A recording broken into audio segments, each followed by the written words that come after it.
Here's something I see constantly with women over 40, and it has nothing to do with the effort or discipline. Most of you are stopping your sets way before you actually need to. You think you're training hard, you're not training to failure. You're not training to the point where it actually counts. And if you are on a GLP-1 right now, that gap is costing you more than it would have just 5 years ago. Today, I'm breaking down what training to failure actually means, why almost no one does it on purpose, and why it matters more right now than it ever has for you. I want to be clear before we go further.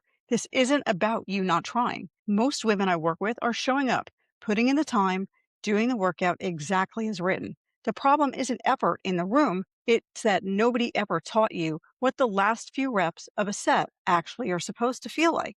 That's not a discipline gap, that's an information gap. And it's one of the easiest gaps in fitness to close. Training to failure doesn't mean grinding out a rep with terrible form until something gets hurt. It means working a set until you genuinely could not complete one more rep with good technique. Or, for most of you, getting within one or two reps of that point. We call that RPE, rate of perceived exertion.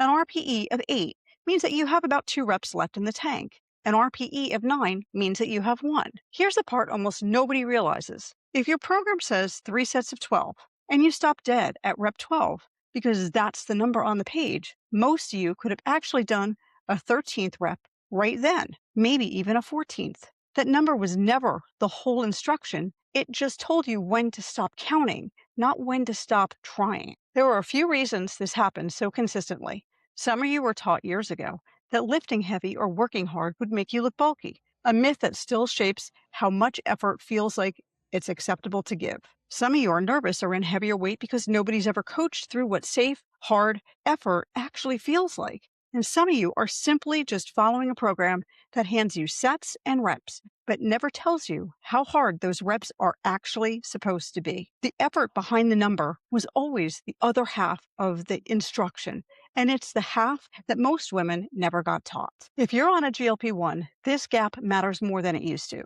These medications suppress your appetite, which often means you're getting in a bigger calorie deficit than you realize, and your body will pull energy from wherever it can get it, muscle included, unless you give it a strong enough reason to protect that muscle. Training to true, meaningful effort is one of the clearest signals you can send to your body that the tissue is being used. Don't let it go. Coasting through workouts on a GLP-1 doesn't just slow down your progress, it raises the odds that the weight you lose comes from muscle instead of fat. The real signs you're close to your limit aren't the rep count, they're how the rep feels. Your form starts to shift, your breathing starts to feel sharp instead of controlled, and maybe just one more starts to feel like a real decision instead of an easy default. If a set still feels like something you could talk through on a phone call, you're not there yet.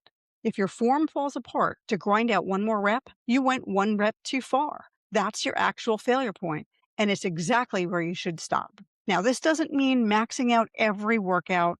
That's the fastest way to get hurt. You should aim for an RPE of 8 on your last set of each exercises.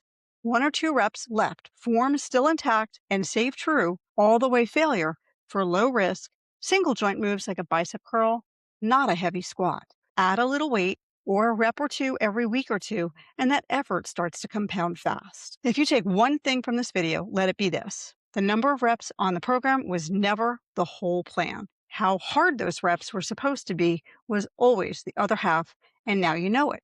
If you want the full checklist on training safely on a GLP-1, grab the free GLP-1 Strong Start checklist linked below.